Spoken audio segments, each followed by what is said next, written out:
ဒါရသမီးတို့ရေဒါရသမီးတို့မျှော်နေကြတဲ့မဟောတထာဇတ်တော်ရဲ့အပိုင်းနှစ်ကိုဆက်ပြီးတော့နားထောင်ကြအောင်နော်နောက်တစ်ခါမှာတော့မဟောတထာလေးစီကိုမျိုးသမီးနှစ်ယောက်ကိုခေါ်လာပြန်ကြရောကွယ်ဒီတစ်ခါတော့ခြိလုံးပြဿနာပါတယ်အရှင်သာဒီမိန်းမနှစ်ယောက်ဟာသူ့ခြိလုံးငါခြိလုံးနဲ့ညင်းနေကြပြန်တယ်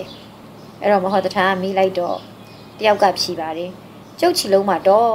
ကျုပ်ကလေခြိလုံးကိုကင်ပြီးတော့သွားနေတာနဲ့ကျုပ်ကိုတခိုးဆိုပြီးတော့ကျုပ်ကိုအတင်းဆွဲထားတာလို့ပြောတယ်ကွတယောက်ကနောက်တယောက်ကတော့ဗာပြောလဲဆိုတော့ကျမဝါကင်းဆောင်ပါဝါကင်းဆောင်ဆိုတာဝါပင်နေစိုက်ပြိုးထားတဲ့စိုက်ခင်းကိုစောင့်တာလို့ပြောတာနော်ဝါကင်းကိုစောင့်ရင်းနဲ့ဝါပေါက်ကိုခြိချောဝင်ပြီးတော့အစာတင်ပြီးမှတေးသေးချာချာလုံးထားပါတယ်ခြိလုံးကိုယူပြီးတော့အိမ်ပြန်မှာရေကန်ထဲမှာရေချိုးမလို့အင်းကြီးပေါ်မှာခြိလုံးတင်ထားတဲ့အချိန်မှာအဲ့ဒီမိန်းမကြီးကလေခြိလုံးလေးကချောလိုက်တာခဏလောက်ကြည့်ပြရစီနော်လို့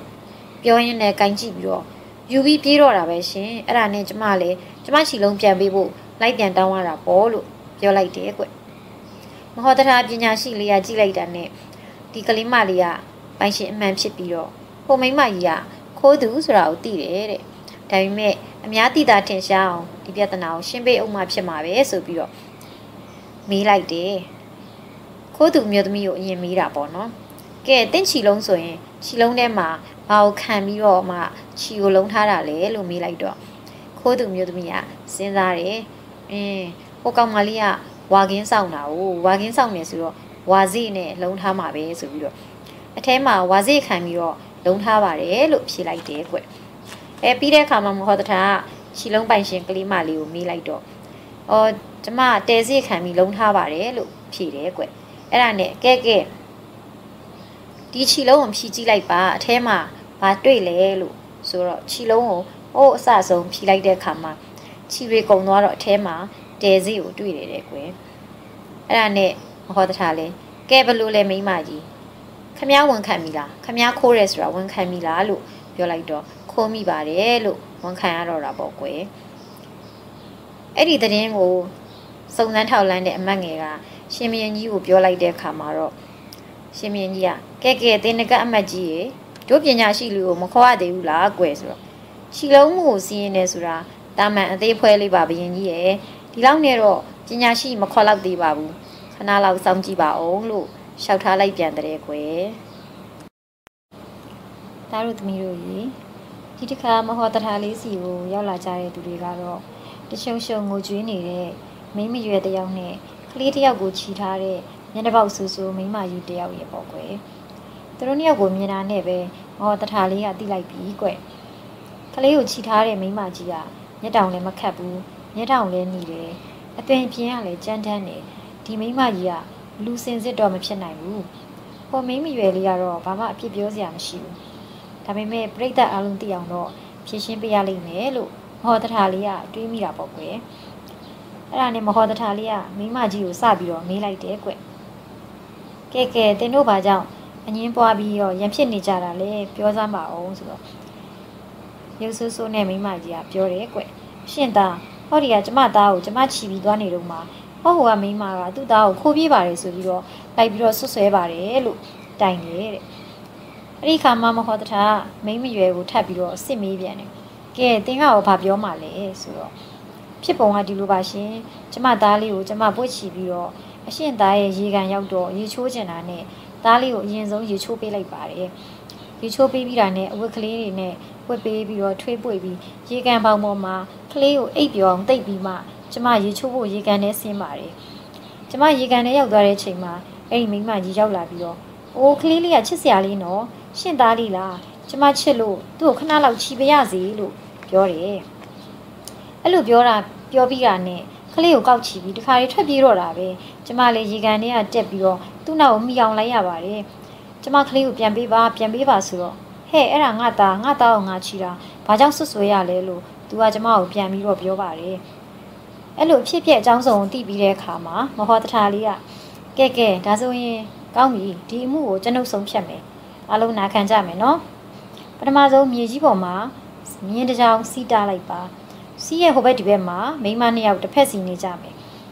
ပြီးတော့ဟိုမိမကြီးကကလေးရဲ့လက်နှစ်ဖက်ကနေကိုင်ဒီမိမရွယ်လေးကကလေးရဲ့ခြေထောက်နှစ်ဖက်ကနေကိုင်ပြီးတော့ကလေးကိုကိုယ့်ဘက်ပအောင်ဆွဲကြပါဒီစီးတားထားတဲ့ထဲမှာကလေးကိုကိုယ့်ဘက်ပအောင်ဆွဲနိုင်တဲ့လူကကလေးကိုပိုင်ရမယ်လို့မဟောတထာလေးကပြောလိုက်တယ်ကွယ်အဲ့ဒီခါကျတော့မိမနှစ်ယောက်ဟာကလေးလေးကိုသူ့ဘက်ကိုယ့်ဘက်ပအောင်ဆွဲလူတဲ့အခါမှာကလေးကလန့်လက်နှစ်ဖက်ချင်းတစ်ဖက်ကိုတစ်ဖက်စီဆွဲနေတော့နားလဲနားနဲ့ကလေးလေးကအုံငိုတော့တာပေါ့ကွယ်အဲ့ဒီခါမှာမိမငယ်လေးကသူ့ကလေးလေးအုံငိုနေတဲ့အတန်ကိုကြားတဲ့အခါမှာမကြည့်ရတာနဲ့မိမငယ်လေးကကလေးရဲ့ခြေထောက်နှစ်ဖက်ကိုလွှတ်လိုက်တော့တယ်ကွယ်အဲ့တော့မိမကြီးက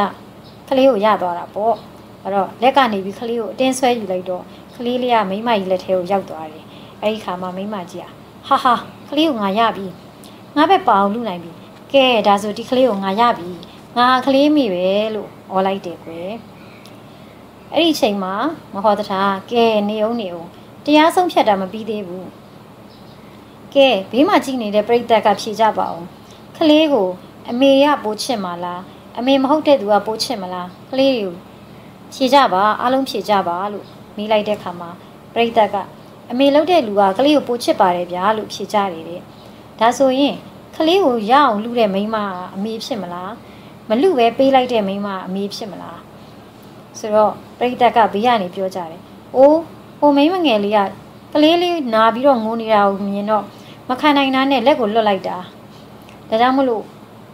အမေရင်းဖြစ်လို့သာသူ့ကလေးနာကျင်တာကိုမခံစားနိုင်လို့လွတ်ပေးလိုက်တာအမေရင်းမဟုတ်တဲ့သူကတော့ကလေးရရင်ပြီးတော့ကလေးနာကျင်တာခြေပြတ်ချင်ပြက်လက်ပြတ်ချင်ပြက်ဘယ်ကယူဆိုင်မှာလဲ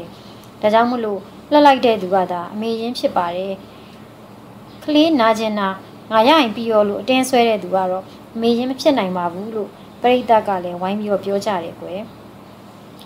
အဲ့ဒီချိန်မှာမဟောတထာမှန်တာပေါ့ကလေးကိုမရရအောင်လူတယ်ဟောဒီမိမမိခင်အစ်စ်မဟုတ်ဘူးမိခင်အစ်စ်မဟုတ်တဲ့အပြင်သူဟာမျက်တောင်လည်းမခတ်ဘူးမျက်တောင်လည်းနီးတယ်ကလေးပေါ်မှာလည်းတနာကျင်နာခြင်းကင်းတယ်သူဟာလူမဟုတ်ဘူးဘလူးမပဲလို့ပြောလိုက်တယ်ကဲတင်အမှန်တိုင်းဝန်ခံစမ်းလို့ပြောလိုက်တဲ့အခါမှာအဲ့ဒီမျိုးသမီးကမှန်ပါတယ်အရှင်သာကလေးကိုစားကျင်လို့လူရောင်ဆောင်ပြီးတော့လာဖမ်းတာပါလို့ပြောတယ်မဟောတထာကလည်းရှေးဘဝအဆက်ဆက်ကအခုလိုပဲသူများအသက်တွေကိုတတ်ဖြတ်ခဲ့လို့အခုဘလူးမဖြစ်နေတယ်အခုလည်းမကောင်းမှုကိုဆက်ကျူးလွန်ရင်တော့နောင်ဘဝတွေလည်းတင်ဟာဘယ်ကောင်းတော့မှလဲဒီလိုမလုပ်ဘဲနဲ့ငါးပါးတီလာကိုစောင့်ထိန်ပါလို့ဘလူးမကိုငါးပါးတီလာပြီးတယ်ကွယ်အမျိုးသမီးငယ်ကလည်းသူ့သားလေးကိုပြန်ရတော့အမတန်ဝန်တာပြီးတော့ကျမသားလေးမှာအရှင်ပညာရှိလေးပေးတဲ့အသက်ပဲရှိပါတော့တယ်ပညာရှိမဟုတ်တာအသက်တော်ရကျော်ရှိပါစေလို့ဆုတောင်းပေးရတယ်ကွယ်အဲ့လို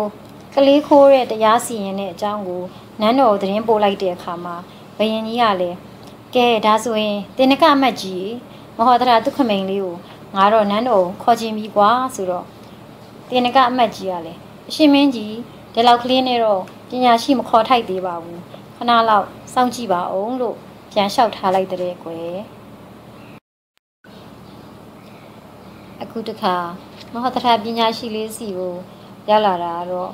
ယောက်ျား2ယောက်နဲ့မိန်းမ1ယောက်ပေါ့ကွယ်ယောက်ျား1ယောက်ကအသားမဲမဲအရက်ကပူကွက်ကွာသူ့နာမည်ကငမဲကွာတဲ့နောက်တစ်ယောက်ကတော့အရက်ကမြင့်မြင့်နဲ့ကြောရွာရှိရှိသူ့နာမည်ကငကြောက်ရှိတဲ့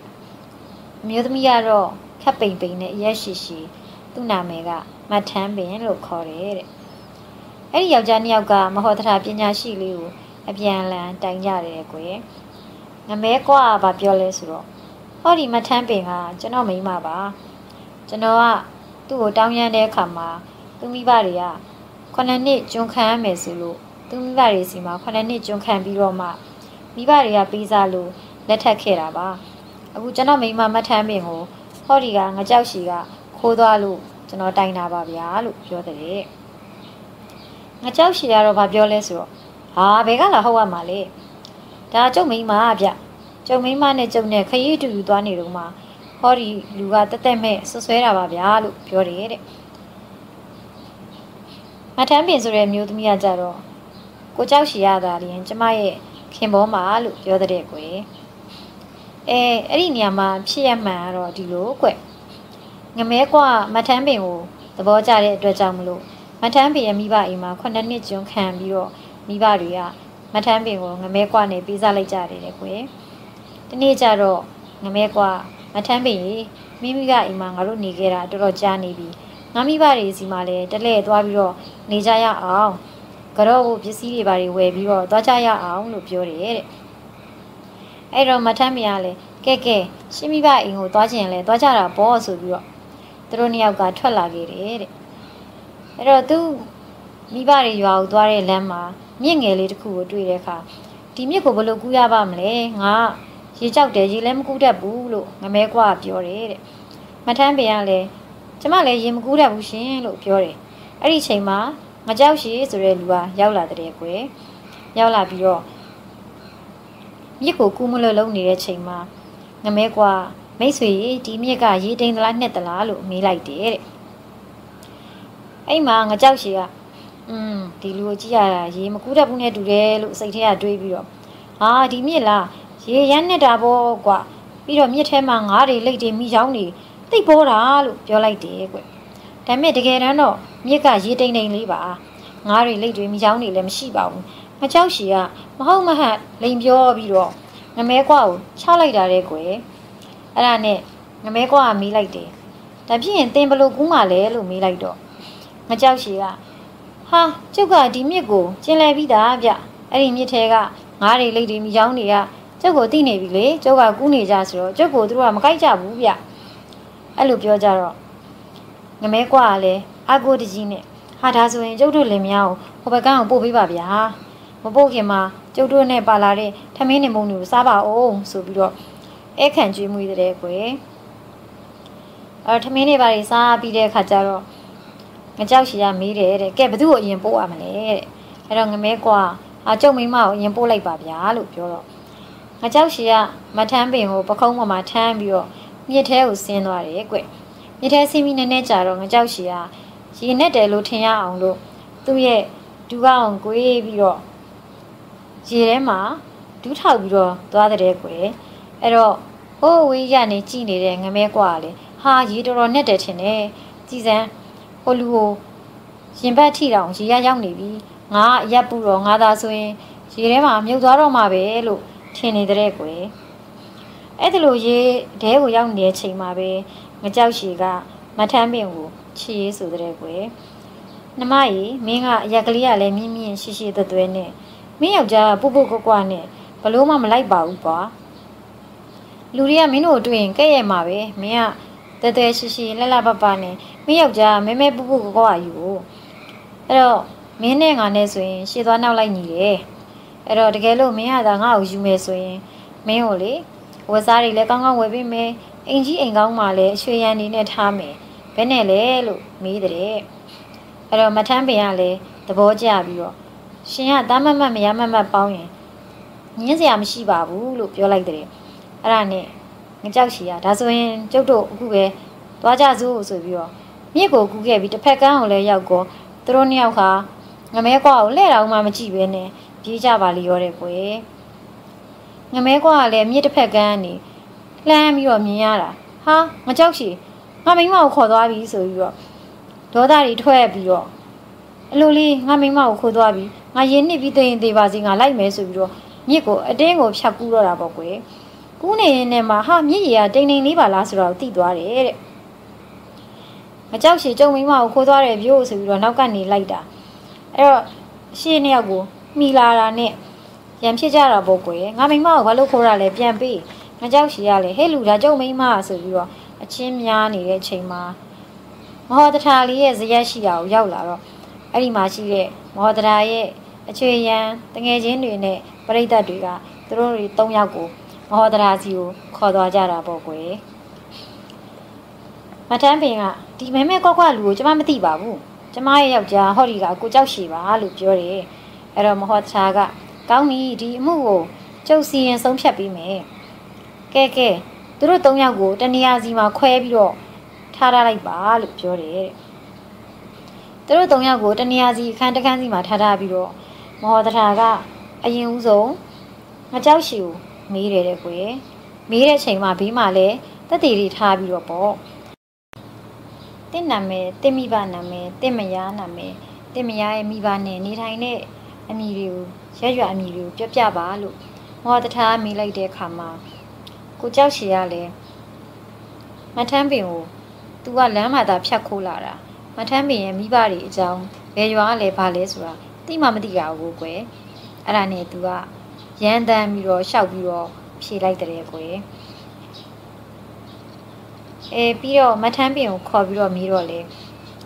သူ့ရဲ့ယောက်ျားနာမည်ကျမယောက်ျားနာမည်ကကိုလန်ပါသူမိဘတွေကဆိုပြီးတော့သူကလည်းကိုကြောက်ရှည်အကြောင်းမဖြေနိုင်ဘူးတဲ့ကွယ်ဘာဖြစ်လို့လဲဆိုတော့သူကလမ်းမှာတွေ့ပြီးတော့မှခိုးပြေးလာကြတာကိုဒါပေမဲ့ငမဲခွာအောင်မေးလိုက်တဲ့ခါကျတော့သူကဒါမထမ်းပင်ရဲ့ခင်မောယောက်ျားအမှန်တကယ်ဖြစ်တာမို့လို့အကုန်လုံးကိုသူကမှန်မှန်ကန်ကန်ဖြေနိုင်တဲ့ကွယ်အလုံးကိုစစ်မေးပြီးတော့မှသူတို့ဖြေတာတွေကိုတိုက်ဆိုင်ကြည့်လိုက်တဲ့အခါမှာငမဲကွာရဲ့ဖြေတွေကအလုံးမှန်နေပြီးတော့ငကြောက်ရှည်ရဲ့ဖြေတွေနဲ့မထမ်းပင်ရဲ့ဖြေတွေကတော့တစ်ခုနဲ့တစ်ခုမကိုက်ညီတာကိုတွေ့သွားတာပေါ့ကွယ်အဲ့ဒီခါမှာမဟောတထာလေးကကဲပြိတ္တတို့ဒီမိမထွက်ဆိုတဲ့စကားဒီလူမြင့်ထွက်ဆိုတဲ့စကားနဲ့ကိုက်ညီသလားဒီလူပုစကားနဲ့ကိုက်ညီသလားလို့မေးလိုက်တော့ဒီလူပုရဲ့စကားနဲ့ကိုက်ညီပါတယ်ဒါကြောင့်မလို့ဒီလူပုကဟိုမိမရဲ့ယောက်ျားပါအရက်မြင့်မြင့်လူကတော့မရက်ခိုးပါလို့ပြောလိုက်တယ်ကွယ်အဲ့ဒါနဲ့ကိုကြောက်ရှည်ရလဲသူကသူများမိမကိုခိုးလာတာဝန်ခံလိုက်ရတော့တယ်ကွယ်မဟောတထာလေးကလည်းကိုကြောက်ရှည်ကိုနောက်ကိုဒီလိုမကောင်းတဲ့အမှုမျိုးကိုမပြုဖို့ဆုံးမပြီးတော့မဟောတထာရဲ့ဖွားဘက်တော်တငယ်ချင်းတွေကလည်းကိုကြောက်ရှည်ကိုဆုံးမပြီးတော့ပြန်လွတ်လိုက်တာပေါ့ကွယ်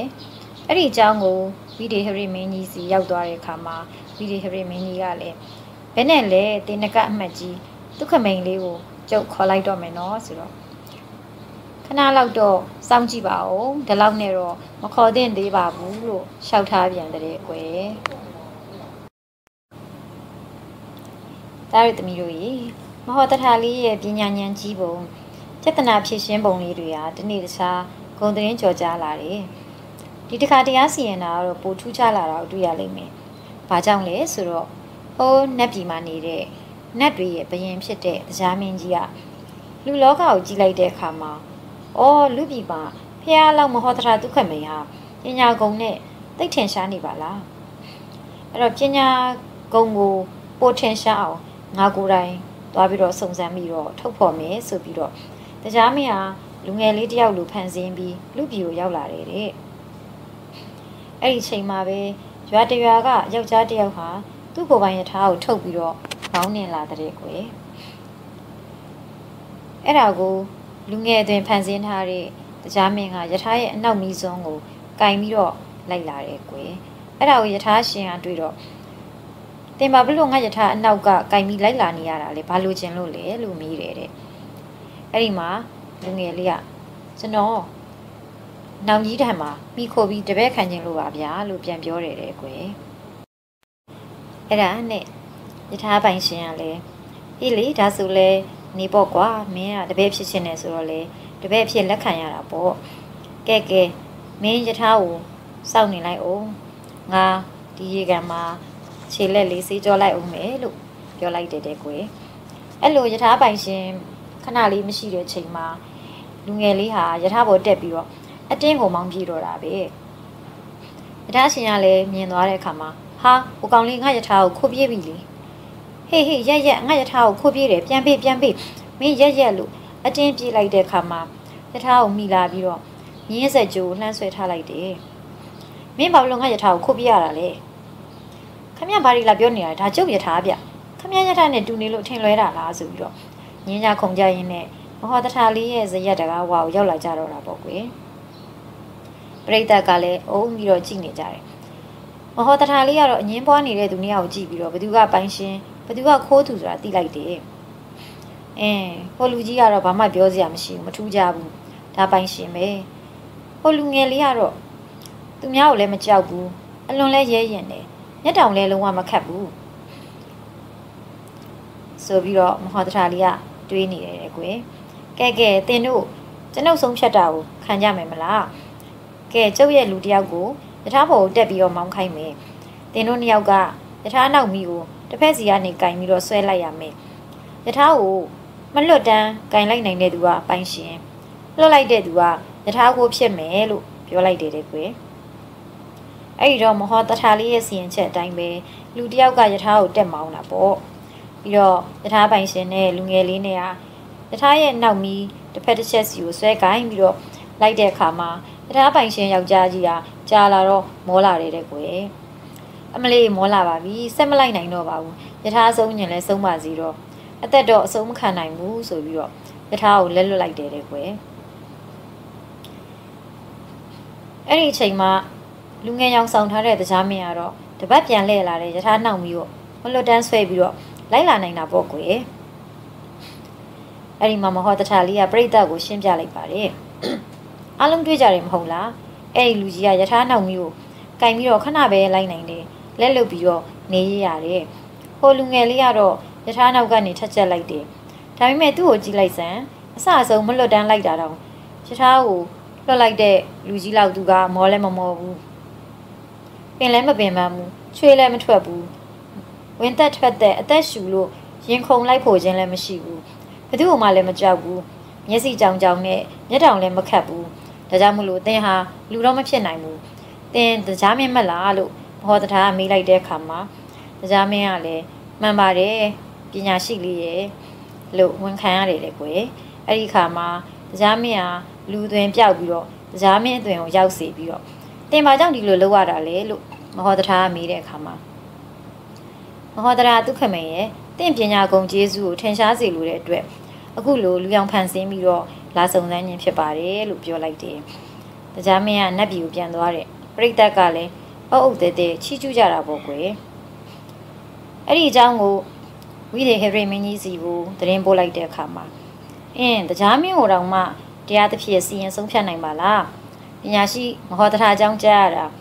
အင်မတန်နှစ်သက်တယ်သူ့ကိုနန်းတော်ကိုခေါ်ယူလိုက်ခြင်းပြီလို့ပြောတဲ့အခါမှာရှင်မင်းကြီးဒီလိုဆုံးဖြတ်နိုင်တာနဲ့တော့ပညာရှိမခေါ်လောက်သေးပါဘူးဆက်ပြီးတော့စောင့်ကြည့်ပါအောင်လို့ပြောတဲ့ကွယ်ဒါရသမီးတို့ရေအခုချိန်ကစပြီးတော့ဝိဒေဟရေမင်းကြီးကမဟောတထာလေးကိုပညာစမ်းတော့မှာနော်အဲ့ဒီပညာစမ်းမဲ့ပြဿနာတွေကိုစီမံပေးတဲ့သူကတော့တင်နကအမှတ်ကြီးပေါ့ကွယ်ဝိဒေဟရေမင်းကြီးကမဟောတထာပညာရှိလေးကိုနန်းတော်ကိုခေါ်ခြင်းနေတဲ့အတွက်ကြောင့်တင်နကအမှတ်ကြီးကအခုပြီးခဲ့တဲ့ပြဿနာတွေလောက်နဲ့ပညာရှိလို့မတတ်မှတ်နိုင်ပါဘူးသူကိုယ်တိုင်ပြဿနာတွေမိကုန်းတွေကိုမေးပြီးတော့အဲ့ဒါတွေအားလုံးကိုဖြေနိုင်မှပဲမဟောတထာလေးကိုခေါ်မယ်လို့အကြံပေးလိုက်တာမို့လို့ပေါ့ကွယ်တတိမှာတော့မဟောတထာတို့နေထိုင်တဲ့အရှိမစ်စကုံးရွာစီကိုဘယင်စီကနေအမိန့်တစ်ခုရောက်လာတယ်ကွယ်အရှိရွာသားတို့ပညာရှိကြတယ်လို့ဘယင်မင်းမြတ်ကကြားသိတယ်ဒါကြောင့်မို့လို့အခုပို့လိုက်တဲ့ရှားတုပ်ကိုဘယ်ဟာကအရင်ဘယ်ဟာကအဖျားဖြစ်တယ်လို့ဖြေရမယ်မဖြေနိုင်ရင်ဒီရွာသားတွေအားလုံးဒီဓာတ်ငွေ1000ပေးဆောင်ကြရမယ်လို့ဘယင်ကအမိန့်ပေးပြီးတော့ရှားနှစ်တုပ်တစ်ချောင်းကိုရေးလိုက်တယ်ကွယ်ရှားတုပ်ဆိုတာဟာရှားသားတုပ်တစ်ချောင်းကိုပြောတာကွယ်တစ်ပင်တွေမှာကျွန်းပင်ပြင်းကလေးပင်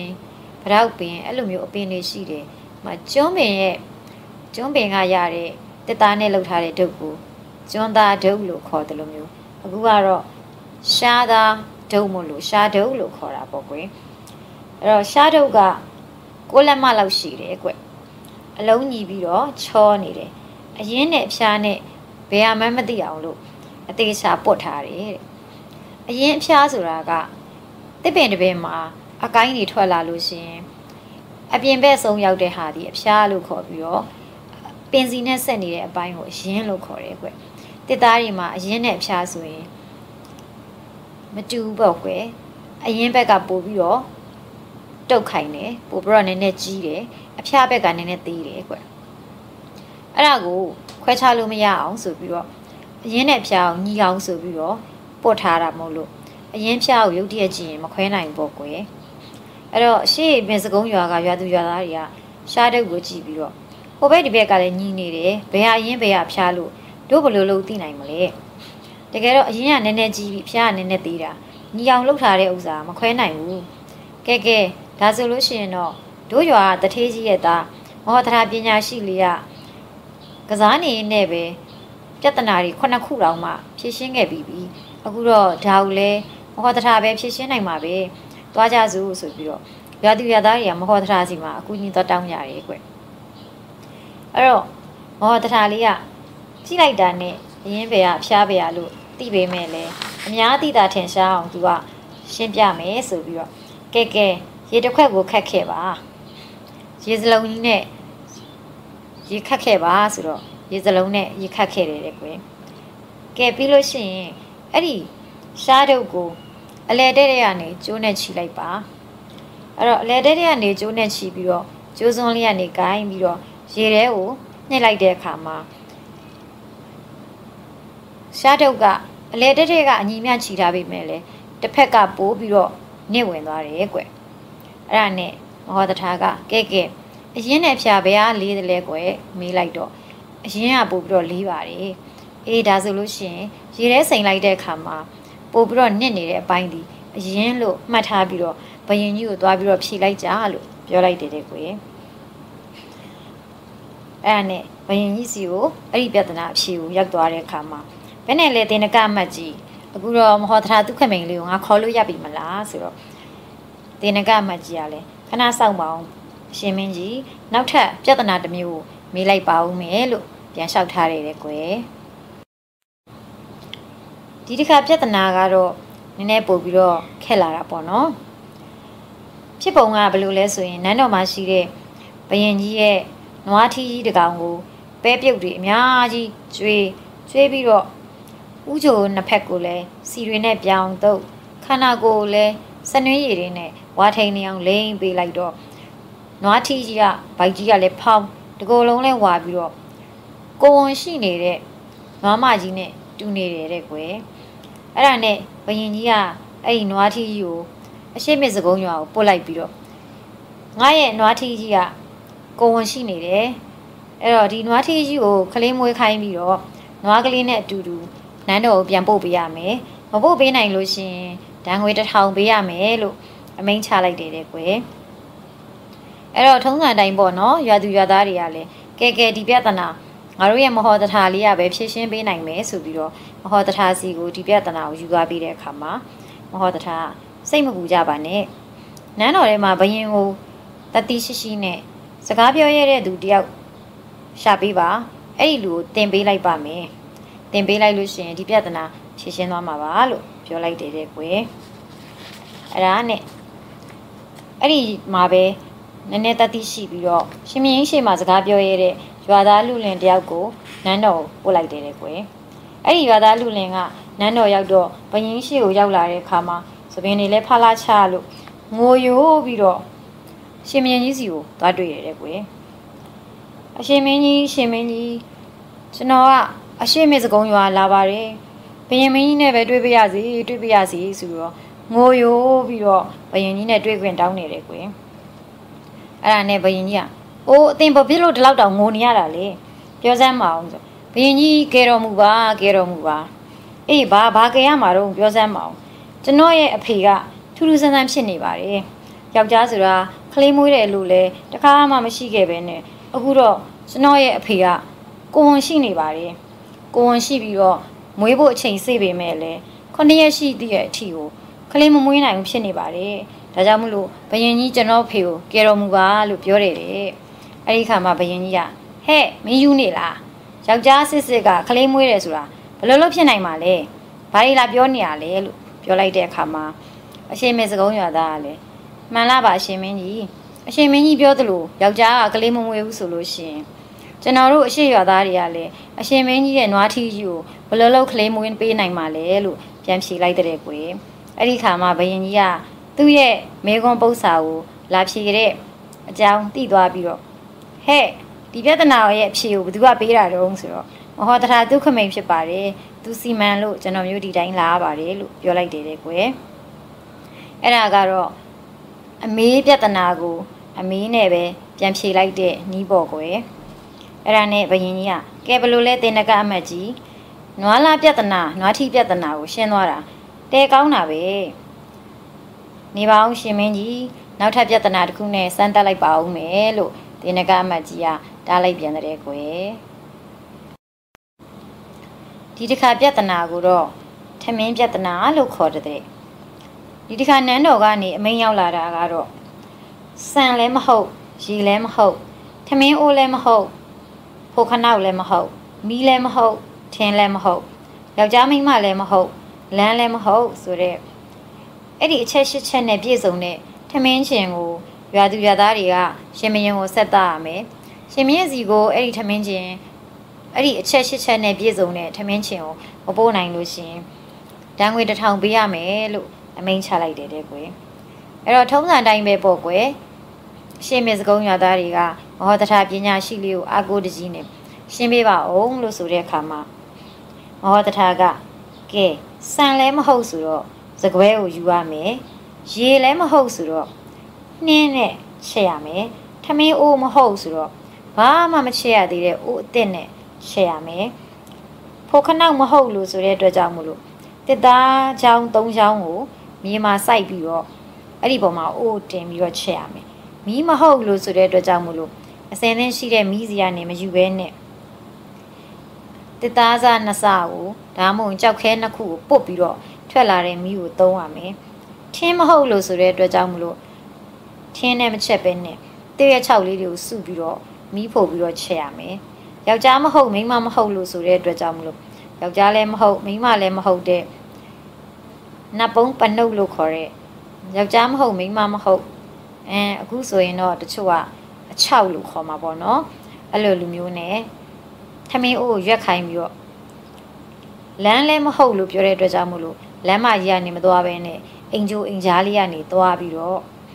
အဲ့ဒီထမင်းချင်းကိုသွားပို့လိုက်လို့ပြောတဲ့ကွယ်ထမင်းချင်းလို့ပြောတဲ့အတွက်ကြောင့်မို့လို့ထမင်းချက်ပြီးတဲ့အခါမှာအချင်းလေးနည်းနည်းထည့်ပေးလိုက်ရမယ်အဲ့ဒါနဲ့အင်္ဂါ၈ပါးနဲ့ပြည့်စုံသောထမင်းချင်းတော့ဆိုတဲ့တစိမ့်ခတ်ထားတဲ့အိုးလေးကိုတွေ့တဲ့အခါမှာဘယင်မင်းကြီးကဒါဟာမဟောတထာလေးစီမံတာပဲလို့သိလိုက်တဲ့ကွယ်ကဲတင်းနကအမတ်ကြီးဘယ်လိုတော့ဆိုတော့တင်းနကအမတ်ကြီးကလည်းခဏဆောင်မအောင်ရှင်မင်းကြီးနောက်ထပ်ပြဿနာတစ်ခုကိုကြံစီလိုက်ပါဦးမယ်လို့ပြောတဲ့ကွယ်မဟောတထာလေးဟာပထမမှာတော့သူ့ရဲ့စီကိုရောက်လာတဲ့ပြဿနာလေးကိုဖြေရှင်းပေးရတဲ့အခုတော့ဘယင်ကြီးကပညာစမ်းတဲ့အဆင့်ကိုရောက်နေပြီပေါ့နော်မဟောတထာပညာရှိလေးရဲ့အကြောင်းလေးကိုနားထောင်ရတာစိတ်ဝင်စားဖို့ကောင်းပါတယ်ပြဿနာလေးတွေကိုညံသုံးပြီးတော့ဖြေသွားတာလေစိတ်ဝင်စားစရာကောင်းတာမို့လို့သားရည်သမီးတွေနားထောင်ရတာကိုနှစ်သက်လိမ့်မယ်လို့ဆရာမမေထင်ပါတယ်အခုမဟောတထာအကြောင်းလေးအပိုင်းနှစ်ပြီးပါပြီဆက်ပြီးတော့အများကြီးပြောဖို့ကြံသေးတယ်နော်မကြခင်မှာမဟောတထာအပိုင်း3ကိုဆရာမဆက်ပြောပြပါမယ်သားရည်သမီးတွေအားလုံးကျမ်းမာရှင်လန်းကြပါစေသားရည်သမီးတို့ချစ်တဲ့ဆရာမမေ